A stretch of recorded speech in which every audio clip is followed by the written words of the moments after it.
Hey, welcome to the channel Yoga with THB. Before moving forward, make sure to subscribe the channel for getting videos on psychological, physical and educational information. And if you're already a subscriber, then click the little bell icon next to the subscribe button so you get notified of our future videos.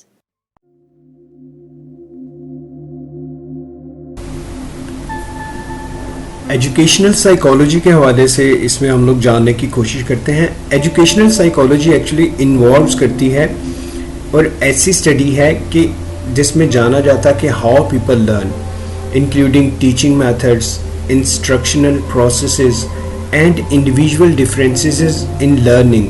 जिसमें ये भी देखा जाता है कि हर individual एक से दूसरे से किस तरह से सीखता है या नहीं सीख सकता. जो बेसिक गोल है इसका to understand how people learn and retain new information.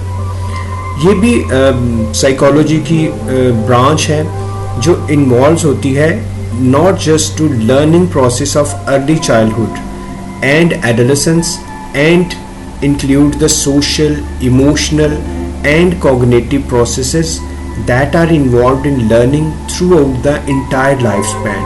तो ये सिर्फ बच्चों के लिए नहीं है बल्कि बड़ों के लिए और ज़िंदगी के आखिर तक किस तरह से हमारी लर्निंग फेजेस चलते रहते हैं.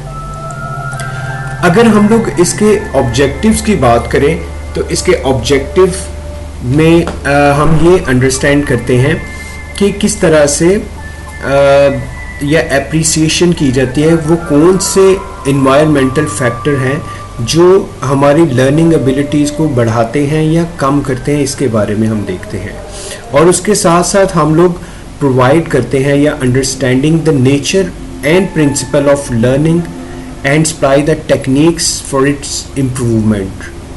और उसके साथ साथ इसको हम लोग ऐसे फैक्टर्स को देखा जाता है जिसमें इंडिविजुअल एबिलिटी टू लर्न बढ़ती है या कम होती है, बढ़ाई जाती है, कम की जा सकती है. और उसके साथ साथ इसके ऑब्जेक्टिव में है to understand the external factor.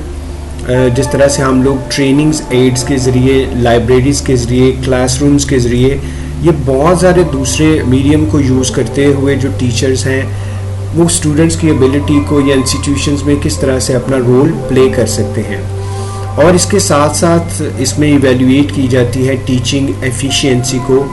और इसका जो ऑब्जेक्टिव है इसके अलावा appreciation of individual and importance of the individual with their individual differences. तो इसमें इस तरह से चीज़ों को देखा जाता है. अगर हम लोग एजुकेशनल साइकोलॉजी फॉर टीचर्स के लिए स्पेसिफिकली देखें कि साइकोलॉजी इसमें किस तरह से यूज़ होती है, सो इसमें to understand the stages of development के बच्चे की जो स्टेजेस ऑफ डेवलपमेंट है जिसमें उसकी मेंटल एंड इमोशनल डेवलपमेंट और इसके बाद उसकी हेल्प जो की जाती है उसके एजुकेशन को डिज़ाइन करने में, उसके जो कैरिकुलम है उसकी एज रेंज के मुताबिक, उसकी मेंटल एज के मुताबिक, और इस तरह से ये चीज़ें देखी जाती हैं. इसके साथ साथ इसमें अगर हम सेकंड पॉइंट पे देखें to know the learners.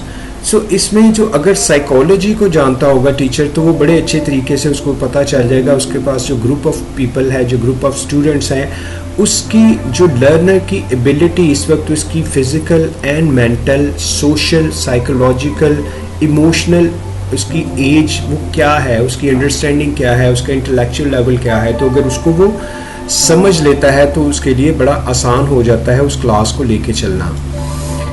Educational psychology for teachers का जो तीसरा इसमें पॉइंट देखा जाता है कि इसमें अंडरस्टैंड किया जाता है the nature of classroom learning. तो इसमें जो टीचर्स को हेल्प आउट करता है कि क्लास की जो नेचर है उसको अंडरस्टैंड किया जाता है. इसमें जो सब्जेक्ट मैटर्स होते हैं उनको देखा जाता है, उसका नॉलेज देखा जाता है, वेरियस अप्रोचेस को यूज़ किया जाता है कि किस तरह से लर्निंग प्रोसेस को बढ़ाया जा सकता है, कौन से ऐसे फैक्टर हैं जो इफ़ेक्ट कर रहे होते हैं उसकी मेजरमेंट को, लर्निंग सिचुएशन को जानने के लिए. तो ये बहुत अच्छा हो जाता है. इसके साथ साथ इसमें फोर्थ पॉइंट अगर हम लोग देखें तो उसको to understand the individual differences कि उसमें दो लोग एक ही तरह से एग्जैक्टली नहीं हो सकते, चाहे वो फिज़िकल है, चाहे वो मेंटल है, चाहे वो इमोशनल्स हैं, उनके लाइक्स, उनके डिसलाइक्स और उनके दूसरे जो पर्सनालिटीज़ के फैक्टर्स हैं उनको अगर हम लोग देखें, कुछ लोग गिफ्टेड होते हैं, कुछ लोग बैकवर्ड होते हैं, कुछ लोगों के फिज़िकल एंड मेंटली चैलेंज्ड होते हैं। तो अगर इंडिविजुअल डिफरेंसेस को साइकोलॉजिकली टीचर जान जाता है तो उसको बहुत ज़्यादा फ़ायदा हो जाता है अपनी क्लास को लेके चलने के लिए। इसमें फिफ्थ अगर हम लोग देखें तो solve classroom problems.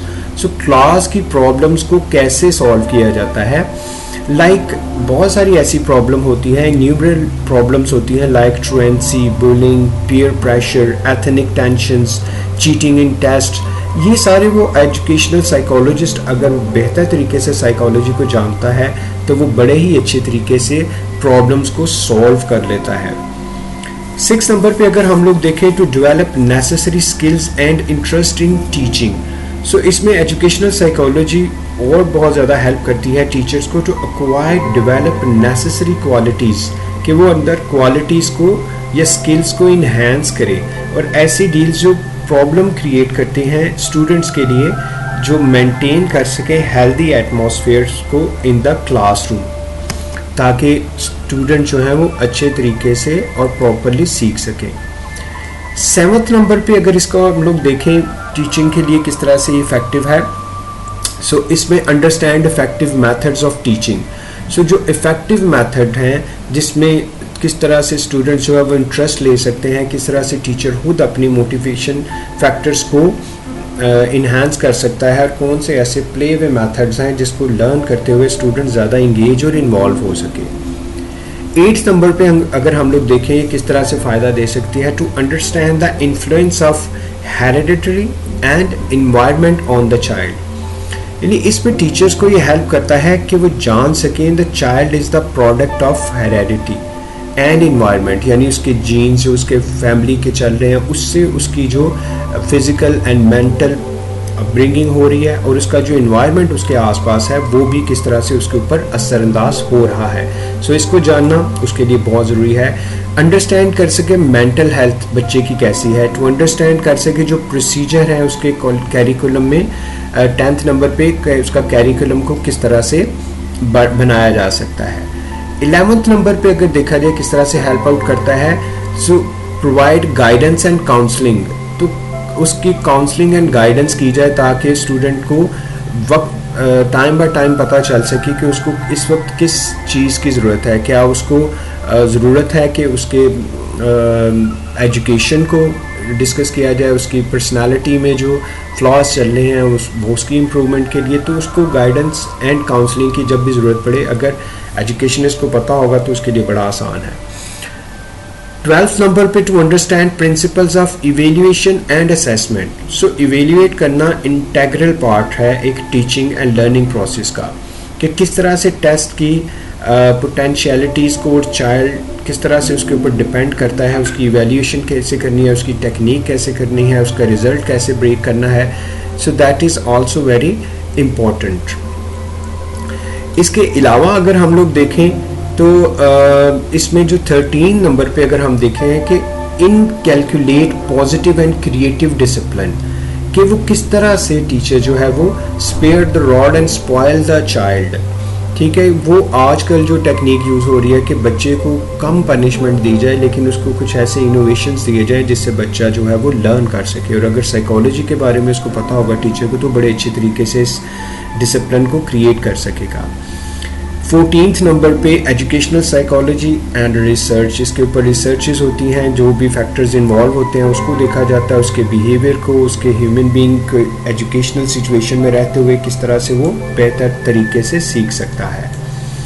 15th number पे अगर हम देखें तो नो हिमसेल्फ और हर सेल्फ, जो एजुकेशनल साइकोलॉजी है हेल्प करती है टीचर की कि वो जान सके अपने स्टूडेंट चाहे वो बॉय है या गर्ल है, उसका बिहेवियर पैटर्न, उसके personality characteristics, likes dislikes, motivation, anxiety, conflicts and adjustments वगैरह। और 16th नंबर पे educational psychology helps in professional growth, changing attitude and innovative thinking. तो क्लासरूम के अंदर एजुकेशनल साइकोलॉजी एनेबल करती है टीचर को टू अचीव प्रॉपर कंडीशनिंग अपने स्टूडेंट्स की, कि वो किस तरह से डायरेक्टिंग कर सके अपनी क्लास के प्रोग्राम्स को और ह्यूमन लाइफ्स को, और अपने ऊपर भी किस तरह से काम कर सकें। So this is all about the educational psychology. ایک انٹروڈکشن تھا جو میں دینا چاہتا تھا تاکہ آپ سمجھ سکیں. آئی ہوپ کہ آپ کو اس کی سمجھ آ گئی ہوگی. Do share with your other students جس کو آپ سمجھتے ہیں اس کو اس کی ضرورت ہے. Thank you very much for visiting yoga with THP. Have a good day.